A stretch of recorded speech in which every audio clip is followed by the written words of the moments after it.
I think we need to ask the question, what are your weaknesses? And are you weak enough to become priests? You need to be weak in order to be priests.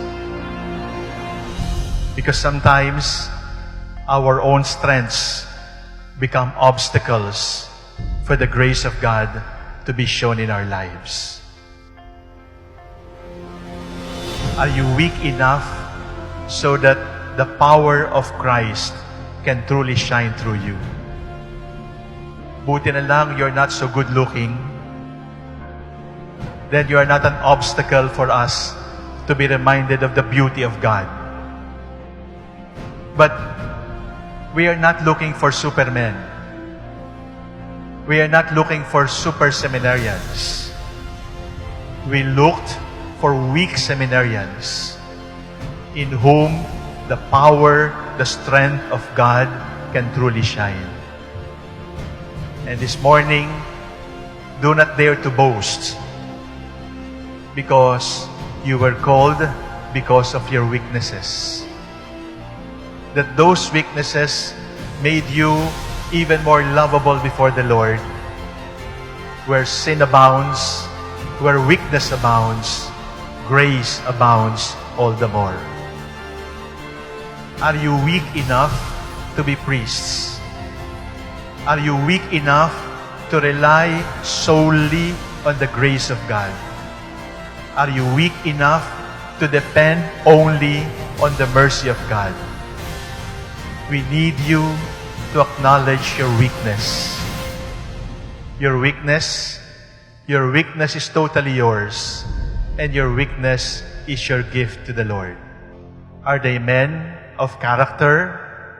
Are they men of integrity? In other words, is there no discrepancy between their public life and their private life? I gave up asking if you are men of integrity and men of character. Because, brothers, we are not looking for angels. We are looking for men who can be priests.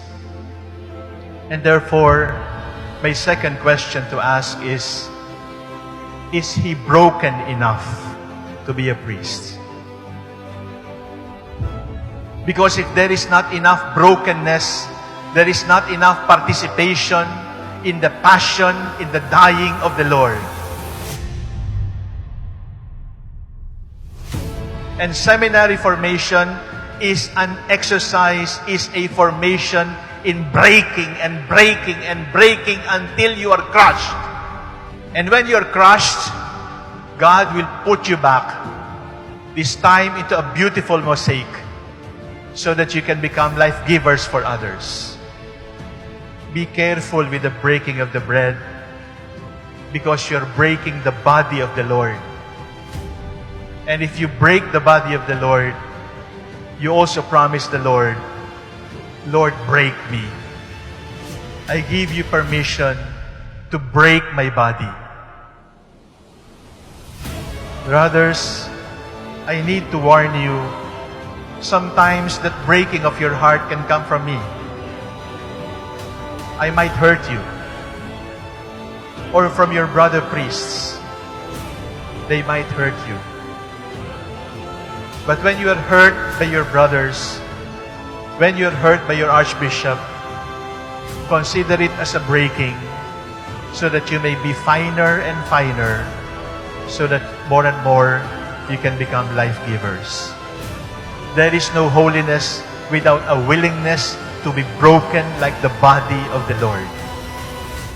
If they gossip about you, if they ignore you, if they take you for granted, if they calumniate you, whisper a prayer of thanksgiving, because when they break you, you share in the breaking of the body of the Lord. In the past 1 year, 3 priests have been shot, and bishops have been ordered to be killed and shot.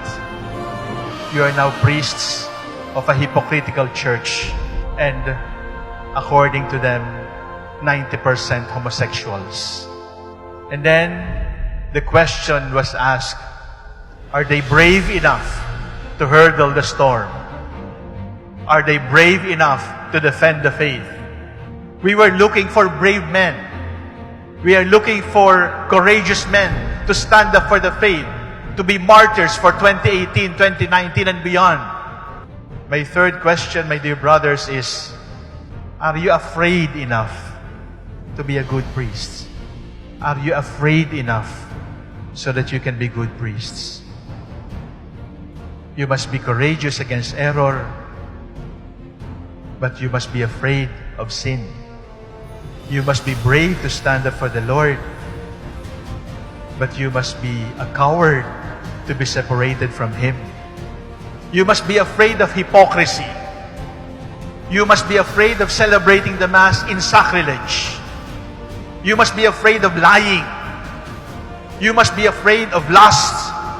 You must be afraid of stealing money from the people. You must be afraid of comfort. You must be afraid of convenience, because all of these distract you from your real vocation. God knows you more than you know yourself.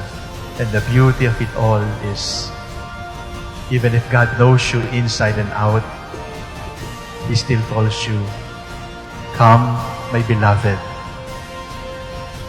follow me." Are you weak enough to be priests? Are you broken enough to be priests? Are you afraid enough to be priests?